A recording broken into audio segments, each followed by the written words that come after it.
like I say, you would find. I tracked all my soldiers, and what we found was, I believe, I forget exactly what the details were. We thought they were civilians, but what apparently a lot of what the Zimbabweans were doing, or some of the black people were doing, is that they were getting into crossing the border, and then they were becoming part of my army.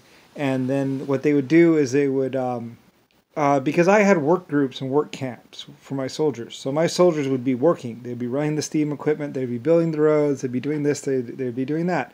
And when they didn't show up for work, they were AWOL'd.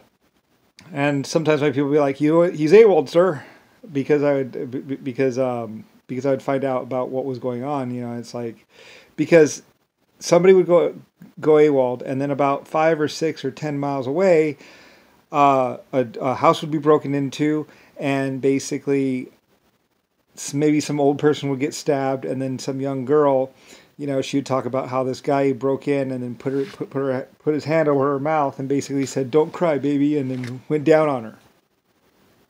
And so, like I said, my men just knew. I was like, hang him, shoot him, kill him, put him in. Well, actually, if they had killed someone and they had raped someone, just shoot him. I was just like, shoot him, firing squad, hang him.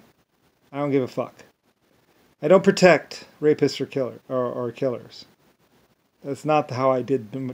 That's not how I became successful. So, like I said, whenever somebody went AWOL or went missing in my military, they would do a door-to-door search of every house in the neighborhood, of every house that you could have possibly walked to, just to see if anything was missing. And if they found someone raped or killed, well, then they got killed themselves. I mean, the people that raped them, the person that went AWOL, it's like, well, looks like you weren't at your post, so we're gonna go find someone. And then they went out there and they would find the person that they raped or stole from, and then, oh, we got the watch on them. And then they'd get tied to a pole and shot. That was how I did things.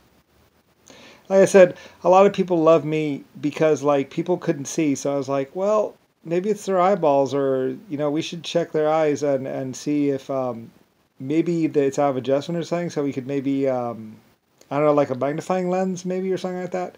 So one of my people that does, like, because I had a full line of magnifying glasses that you just pull out. That they were brass or gold.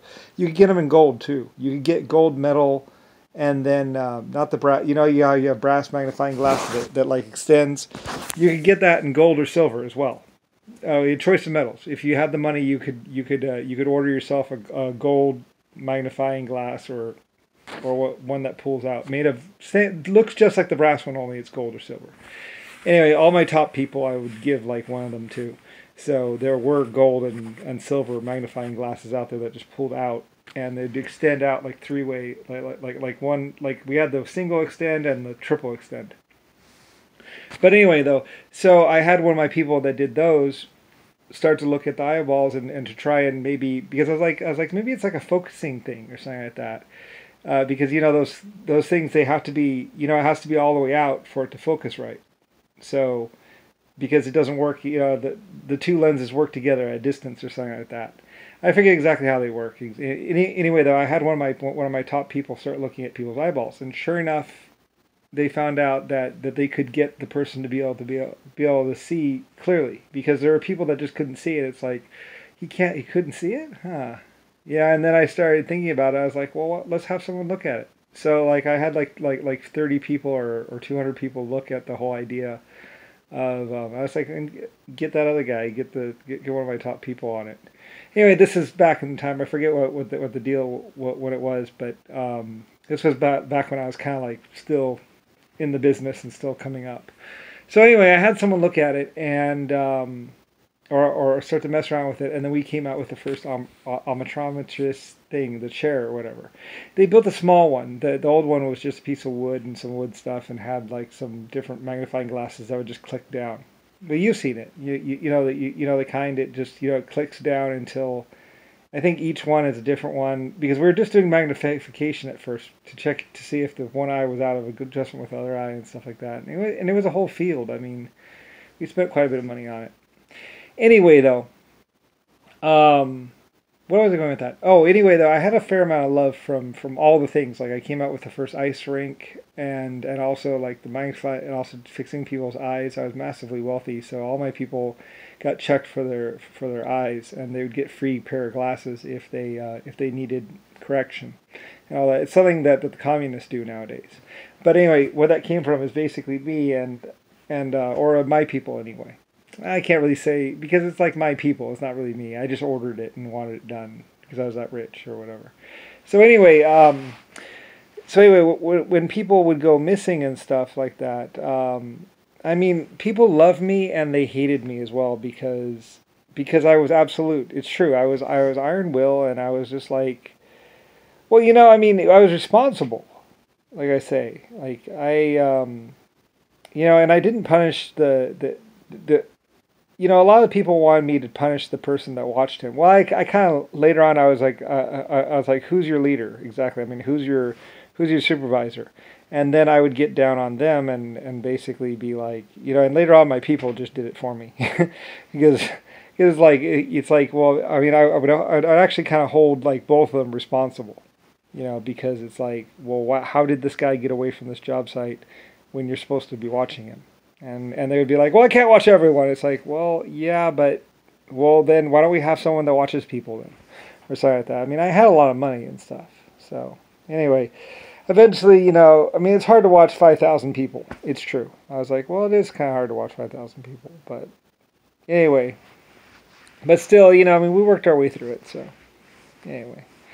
But that's what was happening. And that's what all those pictures of hanging people is about. The people with the nooses, because I was having my people hang people that would rape people or shoot them. They'd tie them to a pole and then shoot them. That's where all that comes from. Basically me. That's why they did it. They didn't just take normal citizens and tie them to poles. No. It was people that went AWOL. And that's why you didn't really get court-martialed and get in trouble for just wandering off. That was okay. It was when they went off and had sex with someone because they would also say, well, she wanted it. She was into me, or yeah, we were in love, and it's like, that's not what she says. She says you raped her, or whatever. And then later on they started trying to threaten them and all that kind of stuff, and Anyway, running a major operation is always an issue, especially if you're going to run a real army. Like I said, if you run a ragtag pirate crew that doesn't really care and you're all into partying and raping, then that's one thing. And you're not a real country then. You're just a terrorist group that's running around, or a group, or just the equivalent of the same of just a bunch of people that get together. You're basically like a street gang, pretty much. You're not a real group. If you're a real group like me and America and Germany was, then you watch your people and you make sure that they don't do things that are stupid or wrong, because then that reflects badly on you.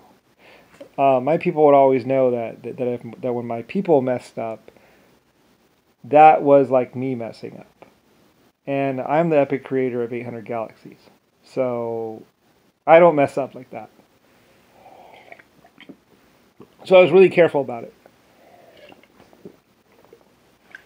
And later on, people would really hate me and all that other kind of stuff, and say about, well, I mean, I had massive amounts of love and massive amounts of hate, and massive amounts of just like people would turn green with just how much people loved me and how much people cared about me, because I was like the best friend of a woman, women, because like I supported them, I cared about them, I valued them, and I protected them.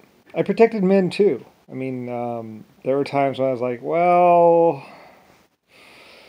I'm not going to kill him, but she's like, cut it off. It's like, oh God, I can't do that. I want to, but I can't. And it's like, I mean, if it was like 10th or whatever, I don't know. I had a problem like unmanning someone, as they say. They call it unmanning or whatever. Or Or anyway, though, yeah. So there's lots of things that happened over the years, and it's funny to see this thing and know what was going on. Anyway, and then trying to trace down, like I said, the Zimbabwe people join my army, and then they wander off, and then they would actually like rape and attack as a group, which was even worse. But then we tracked them down and hung them and shot them. So and so it wasn't really prejudiced, and it wasn't Germany or Britain or British being prejudiced or being oppressive. It was me being oppressive.